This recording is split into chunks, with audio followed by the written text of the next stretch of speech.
खबर छोटी हो या बड़ी मगर बेबाक होगी। हर खबर पर होगी पैनी नजर। आप देख रहे हैं बिजनौर दस्तक। बिजनौर दस्तक की ताजा खबर के साथ मैं हूं आलोक त्यागी।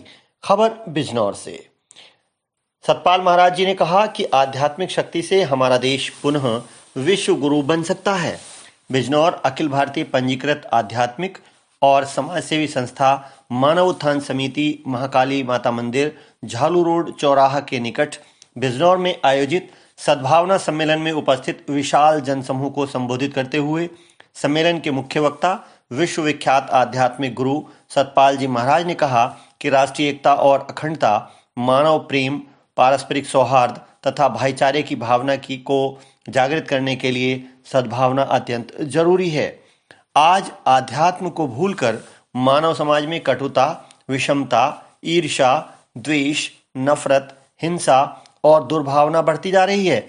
मानव हृदय से करुणा, दया, प्रेम, पारस्परिक सौहार्द और भाईचारे की भावना का लोप होता जा रहा है। आध्यात्मिक ज्ञान के तत्वबोध होने पर ही मानव हृदय में मानवता की भावना को जागृत करना होगा। देश और मानव के सर्वाधिक विकास के लिए आध्यात्म का क्रियात्मक रूप से जानना अत्यंत आवश्यक है। आध्यात्म की शक्ति से ही मानव का नैतिक और चारित्रिक उत्थान होगा। आध्यात्म की शक्ति से ही हमारा भारत विश्व गुरु था और आध्यात्म शक्ति से ही आज भी हमारा देश पुनः विश्व गुरु बन सकता है। नगर के सभी प्रशासनिक अधिकारियों, पुलिस विभाग, नगर पालिका सदस्यों का सम्मेलन के सफल आयोजन में पूरा योगदान रहा। बच्चों के द्वारा स्वागत गान और सांस्कृतिक कार्यक्रम की प्रस्तुति की गई। अनेक भजन गायक कलाकारों ने सुमधुर भजनों का गायन किया। महात्मा हरि संतोषानंद ने मंच का संचालन किया। मुख्य अतिथि प्रांतीय पार्षद भारतीय जनता पार्टी श्रीमती लीना सिंघल और नगर पालिका अध्यक्ष बिजनौर चेयरपर्सन श्रीमती इंदिरा सिंह मंच पर उपस्थित रहीं। मीडिया प्रभारी रणवीर सिंह निराला का महत्वपूर्ण योगदान रहा। रिपोर्ट शहजाद नोमानी।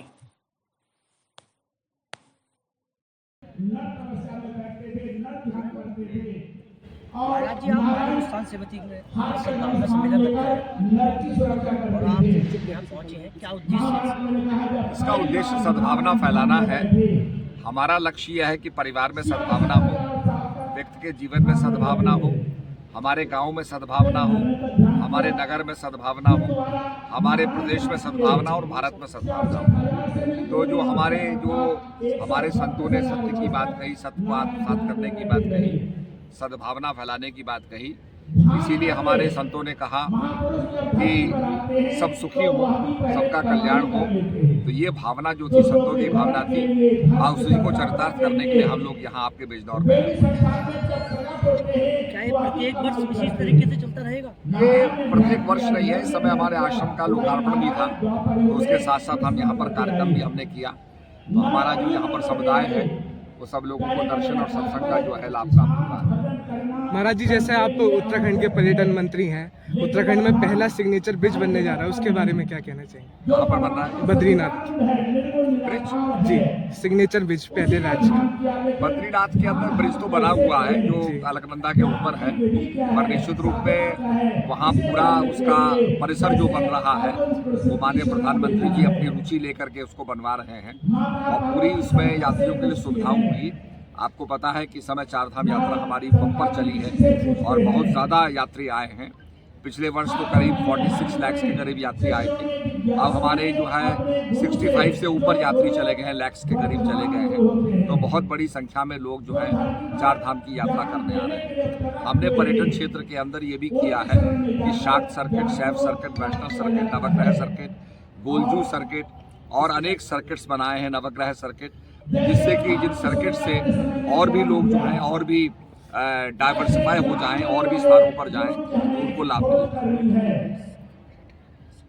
महाराज जी, 2024 में जैसे कि आज भी रिजल्ट आ रहे हैं 4 राज्यों के, रिजल्ट बहुत अच्छे आ रहे हैं। मैं माननीय प्रधानमंत्री जी को, नड्डा जी को और अमित शाह जी को बहुत बहुत बधाई देता हूँ और सभी कार्यकर्ताओं को बधाई देता हूँ। मैं भी स्टार प्रचारक के रूप में मुझे छत्तीसगढ़ जाने का मौका मिला तो 12 सीटों पे मैं गया और अभी मुझे सूचना मिली है कि 12 के 12 जीत रहे हैं, बड़े बम्पर मार्जिन से जीत रहे हैं। तो निश्चित रूप में मैं समझता हूँ सुदूर इलाकों में, जैसे पंडित दीनदयाल जी ने कहा था कि जो अंतिम पायदान पर जो व्यक्ति खड़ा है, जब विकास उस तक पहुँचता है तब असली मायने में विकास होता है। तो आज उसी को चरितार्थ करने का हम लोग काम कर रहे हैं और मैं 2024 के लोकसभा चुनाव को लेकर आपकी क्या रणनीति है? निश्चित रूप में उसकी रणनीति तो बनाएंगे, हमारे अमित शाह जी बनाएंगे, हमारे नड्डा जी बनाएंगे, माननीय प्रधानमंत्री जी बनाएंगे नीति पर। निश्चित रूप से आपने देखा होगा कि जो राज्य थे जिनके बारे में कहा जा रहा था कि साहब ये विपरीत जाएंगे, आज वो सारी बातें मिथ्या हो गई, सारे एग्जिट पोल फेल हो गए और आप देख रहे हैं कि जनता ने जो चाहा है वही हो रहा है। तो जनता में विश्वास पैदा हुआ है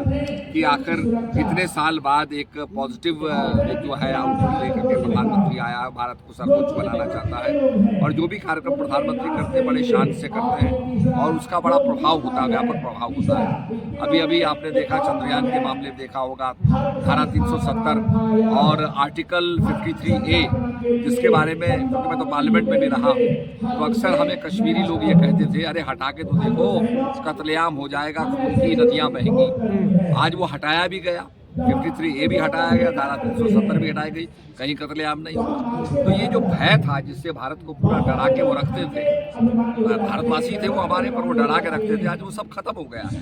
और आप देखेंगे कि हमारी दृष्टि इस समय POKP भी लगी हुई है और निश्चित रूप में वो भारत का अभिन्न अंग है और हम चाहेंगे कि भारत का विलय उसमें हो निश्चित रूप में। और मोदी जी के जो काम है वो पूरे दुनिया में लोग सराह रहे हैं उन कामों को, तो निश्चित रूप में उनका नेतृत्व और सबल हो, यही प्रयास हमारा है। ठीक है।